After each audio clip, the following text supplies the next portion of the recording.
नमस्कार दोस्तों, मैं मनीष कुमार भोज आप सभी लोगों का अपने इस YouTube चैनल पहाड़ एजुकेशन क्लासेस में हार्दिक स्वागत करता हूं। दोस्तों, मैं आज आप लोगों के समक्ष एक गंभीर मुद्दे को लेकर उपस्थित हुआ हूं।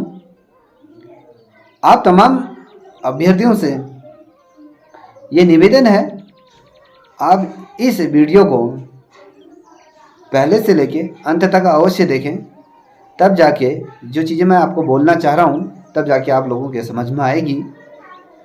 दोस्तों, वीडियो शुरुआत करने से पूर्व मैं चंद पंक्तियाँ आपके समक्ष रखना चाहूँगा।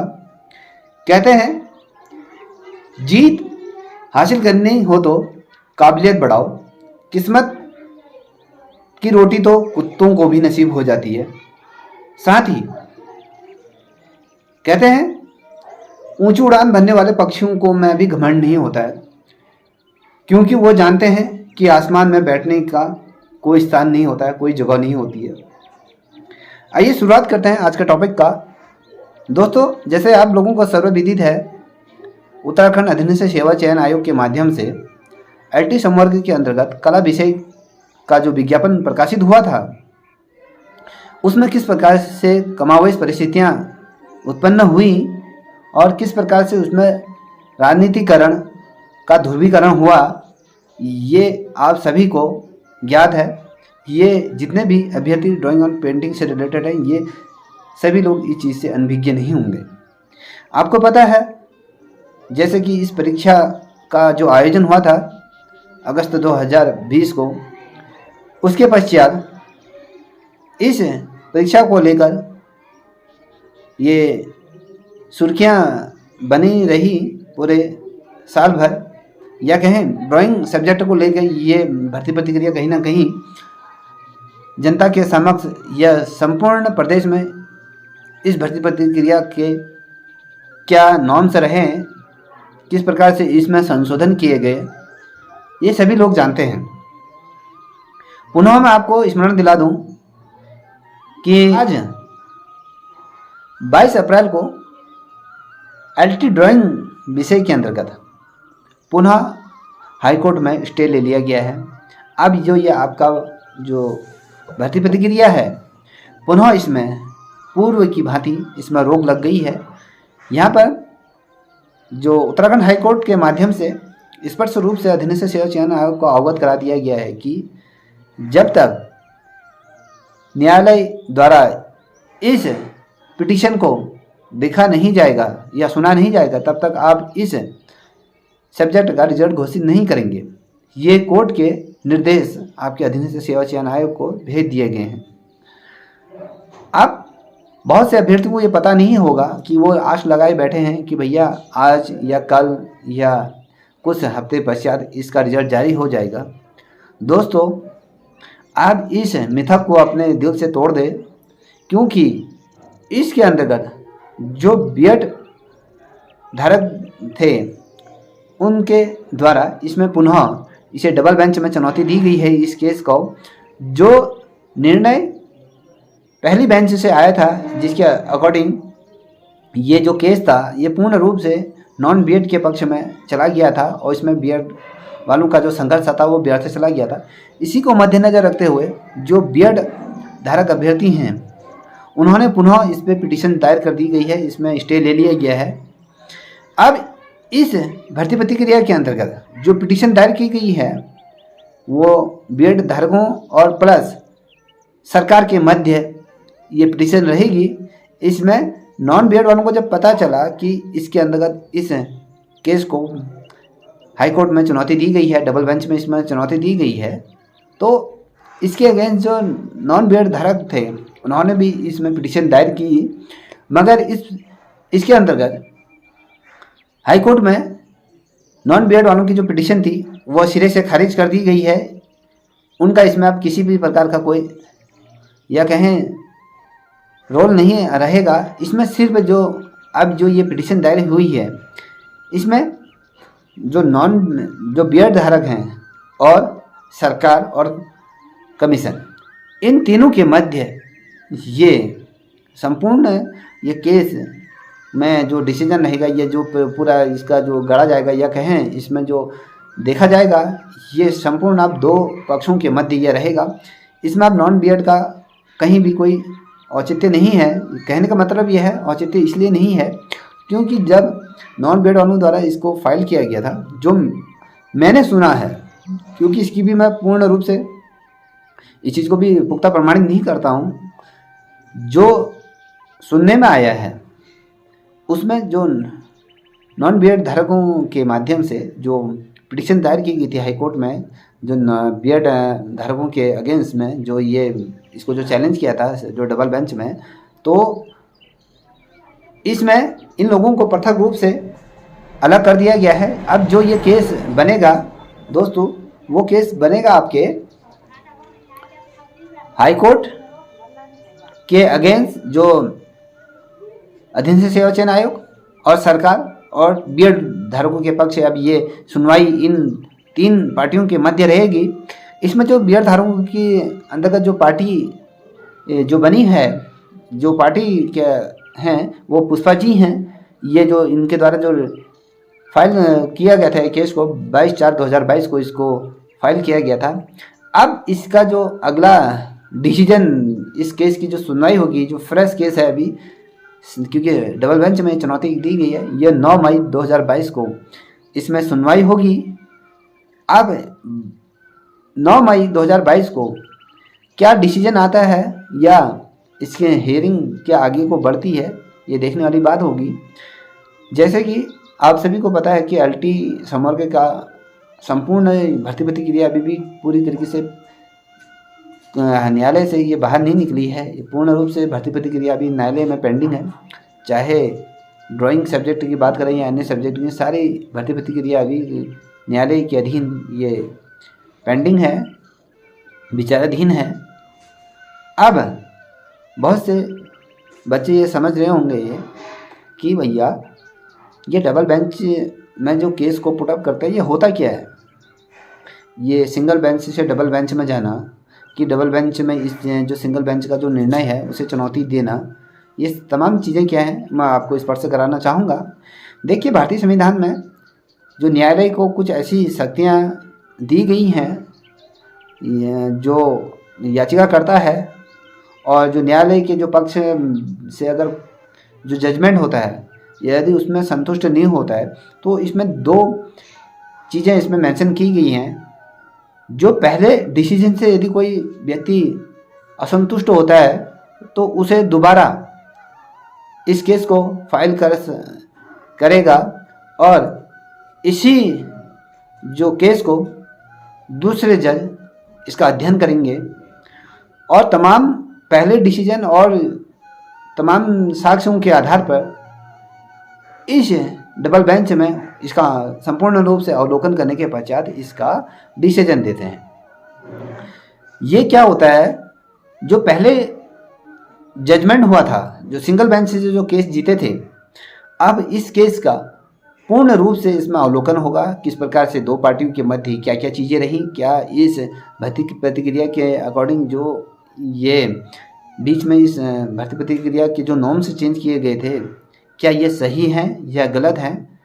ये तमाम चीज़ें जो पहले जज द्वारा जो ये डिसीजन दिया गया है, उसका जो जजमेंट है उसको पूर्ण रूप से इसमें अध्ययन होगा। जो आप ये 9 मई 2022 को हो, इसमें इसी चीज़ पर चर्चा होगी। इसके बाद इसमें फिर दोबारा हियरिंग लगेगी। अभी देखने वाली बात है कि जो डबल बेंच में जो ये केस जाएगा, जब इसको जो नए जज इसको देखेंगे शुरुआती दौर से, अगर वो उनको ये लगता है कि कॉन्स्टिट्यूशन के आधार पर, ठीक है, जो आर्टिकल 39 है, अगर उसके अकॉर्डिंग क्या इसमें संशोधन किए जा सकते हैं या नहीं किए जा सकते हैं। जब कोई विज्ञप्ति रिलीज हो जाती है तो उसमें किसी भी प्रकार के, ये सभी लोग जानते हैं कि उसको बीच में उनके संशोधन करना ये गलत है, होता है, संविधान के खिलाफ रहता है। इस प्रकार से नहीं होता है। अगर यदि आप लोगों को पता होगा, हरियाणा में और पंजाब और साथ ही राजस्थान में भी एक इसी प्रकार का केस था, जिसमें 816 जो ड्राइंग क्राफ्ट टीचर थे उनके दरमियान भी बीच में विज्ञप्ति को संशोधित कर दिया गया था।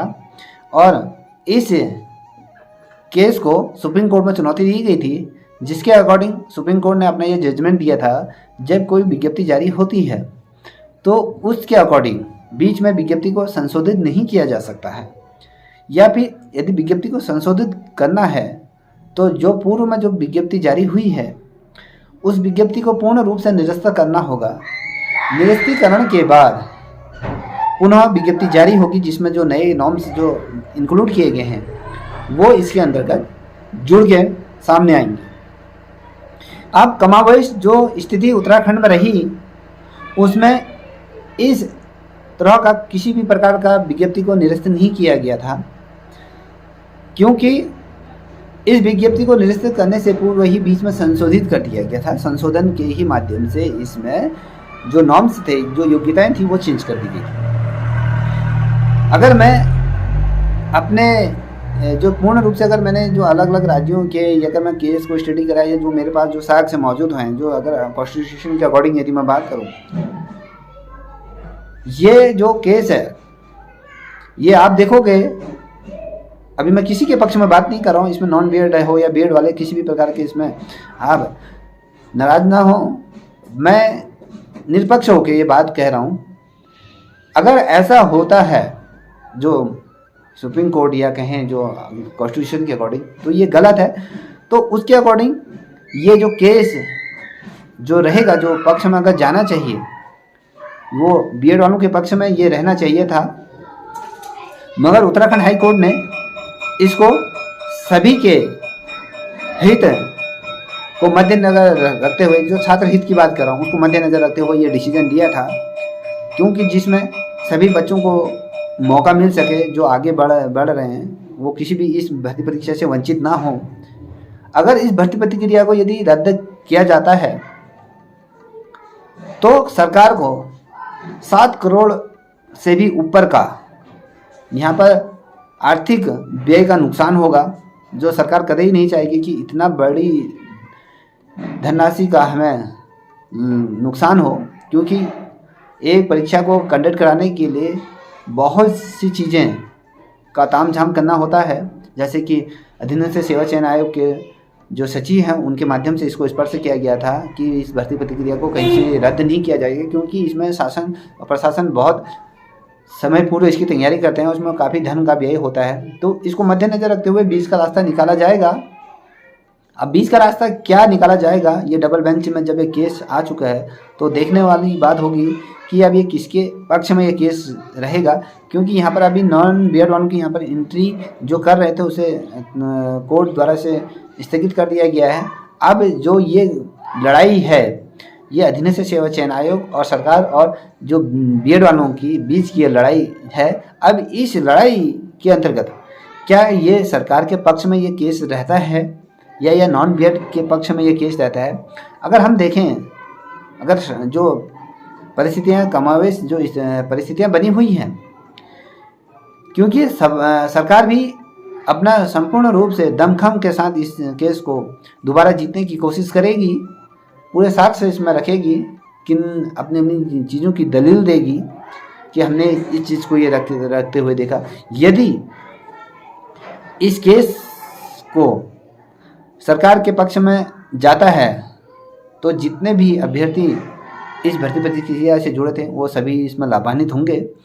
यदि समटाइम ये केस बीएड वालों के पक्ष में जाता है तो आप देखोगे इसमें जो नुकसान होगा ये सिर्फ नॉन बीएड धारकों को इसमें बहुत बड़ा झटका लग जाएगा, जिससे कि वो इस भर्ती प्रक्रिया से बाहर हो जाएंगे और इसमें जो अंदर रहेंगे सिर्फ बीएड धारक रहेंगे। अगर मैं अपनी प्रेडिक्शन दूं इसके अंतर्गत, जिसके अंतर्गत बीएड धारक जितने भी लिए हैं ये मेरी बात से खफा ना हो। मैं देखिए जिस प्रकार से पूर्व में भी मैंने वीडियो बनाई थी तो काफ़ी लोग उसके अगेंस्ट आ गए थे, यहाँ तक कि मेरे पे एफआईआर दर्ज करने तक की यहाँ तक बात आ गई थी कि आप कोर्ट से पहले कैसे जजमेंट दे सकते हैं। तो मैं आज किसी भी प्रकार का इस प्रकार की जजमेंट वाली बात नहीं करूँगा। मैं सिर्फ अपनी प्रिडिक्शन के आधार पर ये बात कहूँगा। दोस्तों मुझे लगता है, जहाँ तक यदि मेरे से पूछा जाए या राय लोगे, तो सरकार और अधीनस्थ सेवा चयन आयोग न्यायालय पर पूरी हावी रहेगी, इस केस को जीतने के पक्ष में रहेगी। और जहाँ तक मुझे लगता है कि ये केस भी जो सिंगल बेंच में जो डिसीजन आया था 80%, ये उसी प्रकार का डिसीजन डबल बेंच से भी जाएगा जो 20% है। यदि ये बीएड वालों की तरफ झुकता है तो बीएड वालों के पक्ष में केस रहेगा। यदि नहीं झुकता है, अगर सरकार के पक्ष में ये रहता है, तो जो पूर्व में जो डिसीजन रहा था वो यथावत वही डिसीजन इसमें देखने को मिलेगा। अभी ये भर्ती प्रक्रिया बहुत लंबी चलेगी। अगर और सब्जेक्टों में अगर रिलीज भी हो जाती है, जो न्यायालय से अगर इसके अंतर्गत जो केस पेंडिंग है, अगर अन्य सब्जेक्टों की रिलीज हो भी जाती है, तो आप देखोगे इस भर्ती प्रक्रिया को अभी लंबा समय और आप लोगों को व्यतीत करना होगा, इंतज़ार करना होगा। ये मान के चलिए ये आपके 2-3 महीने तो लेगा, या कहें जो 9 तारीख को इसकी जो हियरिंग है, क्या पता उसी में ही ये जजमेंट आ जाए। मुझे नहीं लगता कि 9 तारीख को ही आपने 22 को केस फाइल किया और 9 तारीख को ही फाइनल हियरिंग होगी, क्योंकि अभी इसमें फ्रेश केस है।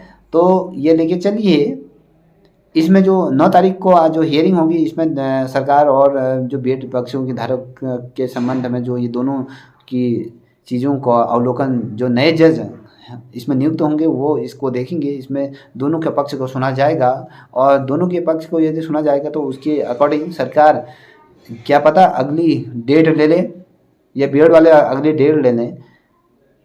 तो ऐसा परिस्थितियां उत्पन्न हो गई हैं। पुनः ये दुर्भाग्य की बात है कि हमारे जितने भी ड्राइंग सब्जेक्ट के लोग हैं, ये दुर्भाग्य की बात इसलिए है क्योंकि नियुक्ति जल्दी हो जानी चाहिए, क्योंकि जिस प्रकार से बेरोजगारी अपने पैर पसार रही है, हर कोई इससे ग्रसित है।